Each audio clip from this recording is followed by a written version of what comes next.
Dan Bongino, Donald Trump's FBI director, just admitted something insane on Fox News, and I'm not even sure he understands what he admitted. He was asked by Sean Hannity why he spread so many theories before he got into office, and why the theories have kind of dissipated ever since he's taken his position of power as the deputy director of the FBI. This all came in context of the January 6th pipe bomber being captured yesterday, which honestly, that is great for our country. The FBI has messed up a bunch, but an actual domestic political extremist wannabe terrorist getting captured is great for the country by any standards. But of course, Keystone Kash Patel comes out in front of the cameras and is way in over his head, immediately turns it into this partisan political show, and uses extremist radical rhetoric. Let's take a listen to this, then we'll move on to Bungie. Thank you, General. When you attack American citizens, when you attack our institutions of legislation, when you attack our nation's capital, you attack the very being of our way of life. And this FBI and this Department of Justice stand here to tell you that we will always refute it and combat it. We will provide the safest country the nation has ever seen under President Trump. I hate these slimy MFers. See how easy it is for them to say that you shouldn't attack the Capitol? See how easy it is for them to concede when it's like a black young dude who we don't know his ideology really? See how easy it is for them to say, yeah, you shouldn't attack the nation's capital. That is a huge attack on our democracy. Why would anyone ever do that? But when Donald Trump sicks his own mob on the Capitol, like sicks his mob on the Capitol, they're all chanting, hang Mike Pence, because Mike Pence is certifying the election results. All of a sudden, Republicans are blind to this. They don't understand how bad this looks.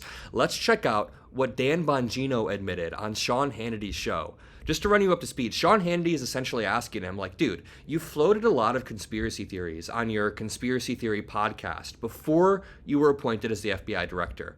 Now that you're the FBI director, everything is way different. You're not as extreme.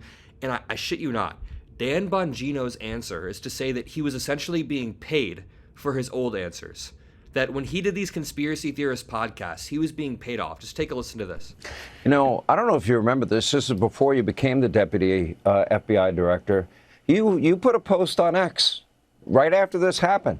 And you said there's a massive cover-up because the person that planted those pipe bombs, they don't want you to know who it is because it's either a connected anti-Trump insider or an inside job. You said that, you know, long before you even thought of as deputy FBI director.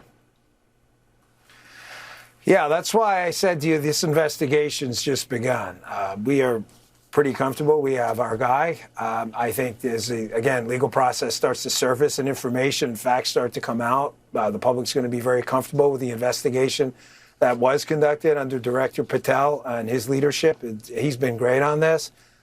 But I don't want to, you know, listen, I was paid in the past, Sean, for my opinions. That's clear. And one day I'll be back in that space. But that's not what I'm paid for now. I'm paid to be your deputy director. And we base investigations on facts. And, you know, it was interesting. I was looking. Okay, wait a minute. There is more to this clip. But you guys hear what he just said there, right? He said, I was being paid for that show. Now I'm being paid to be your FBI director.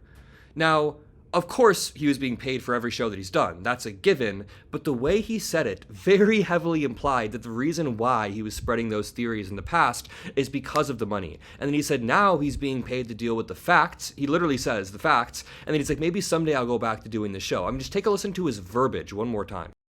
He's been great on this. But I don't want to, you know, listen, I was paid in the past, Sean, for my opinions. That's clear. And one day I'll be back in that space. But that's not what I'm paid for now. I'm paid to be your deputy director, and we base investigations on facts. And, you know, it was interesting.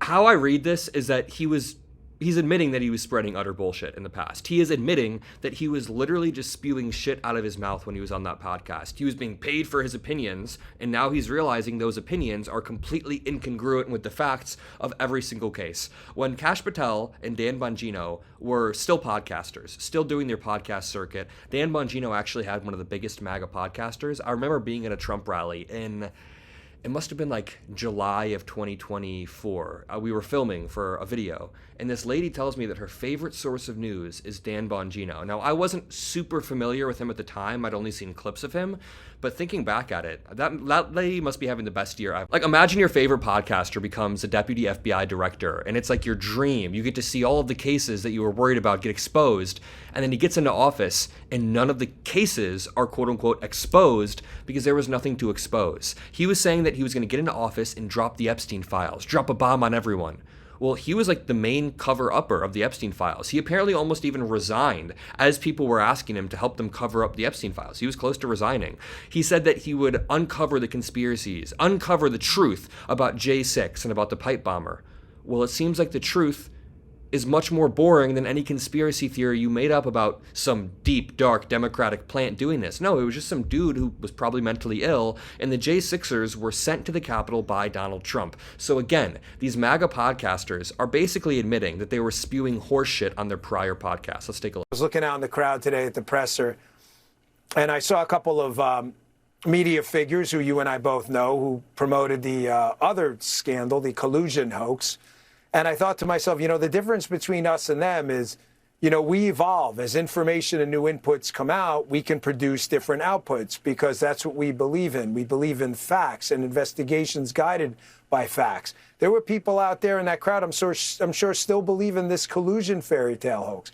So we'll see. We're going to be guided by the facts as this thing goes forward. And I can't stop the, you know, leave the truck here without thanking the president. The president. Now, this video immediately went viral and everyone was cooking him in the replies. Someone said, "What a beautiful self-own," because he's just owning himself. He's like, yeah, I'm lying. This man made millions lying to the American public.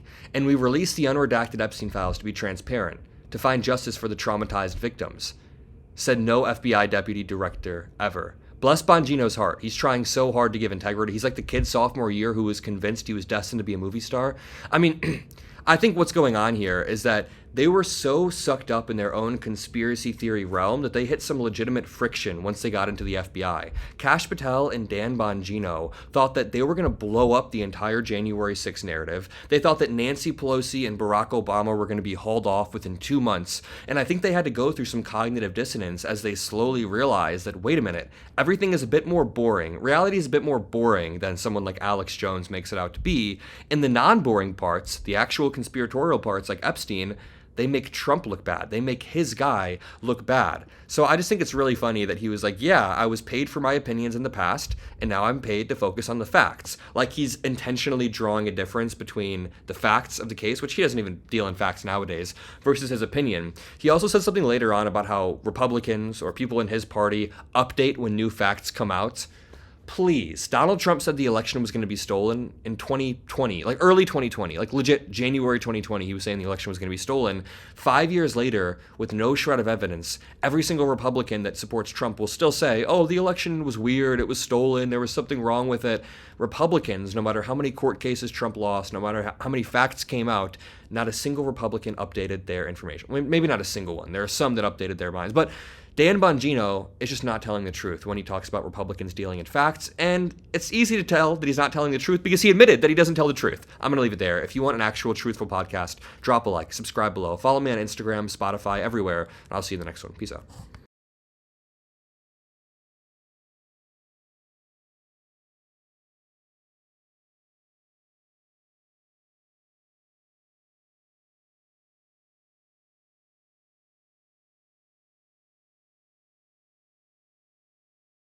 Peace out.